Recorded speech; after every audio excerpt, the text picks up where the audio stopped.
is this all there is? Another trade, another profit, another loss? You've given so much to this journey. Long nights, early mornings, sacrifices no one saw. You've watched others pass you, some cheat, some luck their way into gains. But you have been building something deeper. And maybe you've wondered if God noticed. He has. And He's not just preparing you for a win. He's preparing you to carry something much greater. This isn't just about becoming a profitable trader. This is about becoming the kind of person God can trust with wealth. The kind of wealth that builds legacy, blesses nations, and fuels kingdom work. Many traders have money as their master. They step into the markets to feed their ego, their image, or their list of material desires. And because their goal is self-glory, the gains never satisfy. The spiral begins. Bigger trades, riskier moves, more things, but less peace. Jesus said, "You cannot serve both God and money." And until you decide who your master truly is, the market will keep testing your heart. Before you even place a single trade, you need to settle something in your heart. Who will be the master of your money? If wealth becomes your idol, it will own you. But if God owns it, He will entrust more to you than you can imagine. This is where God begins, not with charts, not with strategy, but with your mindset.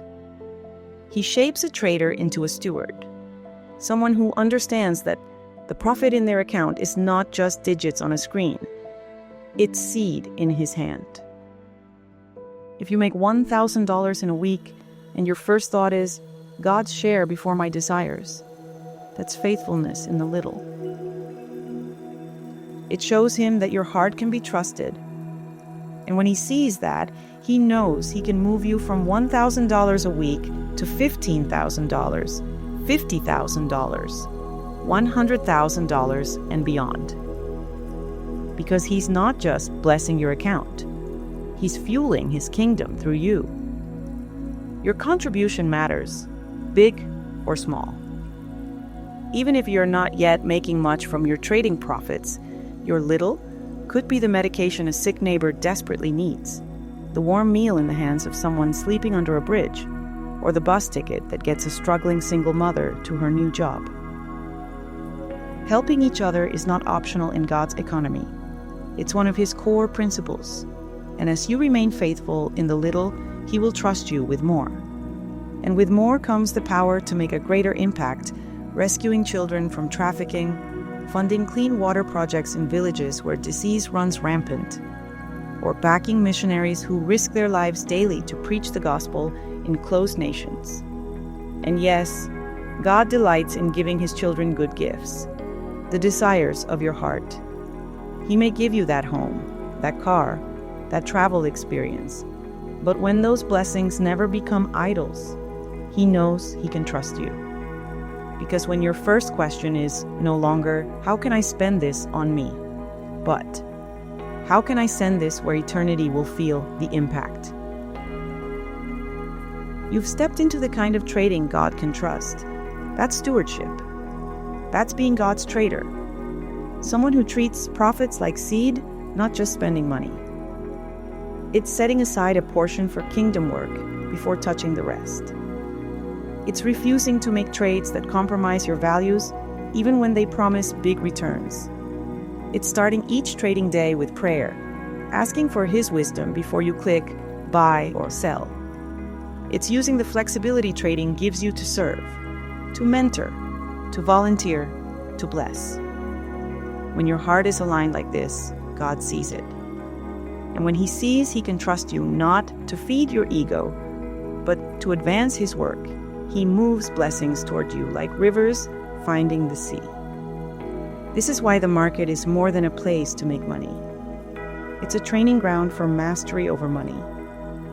If God gave you millions without discipline, they'd vanish faster than a losing trade in a volatile market. Every bad trade you've reviewed, every impulsive entry you've avoided, every carefully sized risk, all of it has been God teaching you how to manage his resources. Even your losses had a purpose. Those moments when your stop loss hit, when you felt your stomach drop, weren't punishment. They were refinement. Remember the Lord your God, for it is He who gives you the ability to produce wealth. And that ability is more than skill.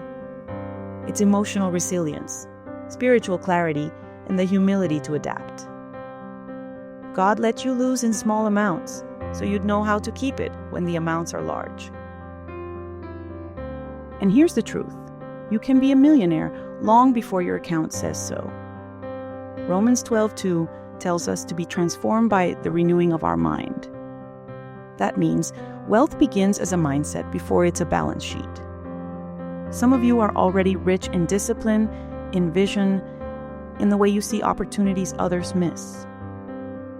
That's why the blessing won't come like a lottery ticket. It will come through open doors, divine ideas, strategic partnerships, supernatural strategies.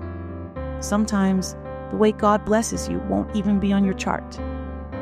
I will give you hidden treasures, riches stored in secret places, He says in Isaiah 45:3. That could be a sudden phone call with a business opportunity, a client who appears out of nowhere, an old seed you planted years ago finally bearing fruit. And when the larger capital comes, remember, God doesn't just want you to hold it. He wants you to multiply it.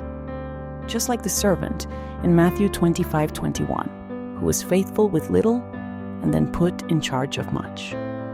The quiet seasons, the modest profits, the small accounts, they were the test. And now, you've been trained to build something that will outlast you, to create overflow that blesses generations. So maybe becoming a millionaire trader isn't about the perfect strategy after all. Maybe it's about the perfect stewardship. The market didn't just test your skills. It tested your patience, your faith, your obedience.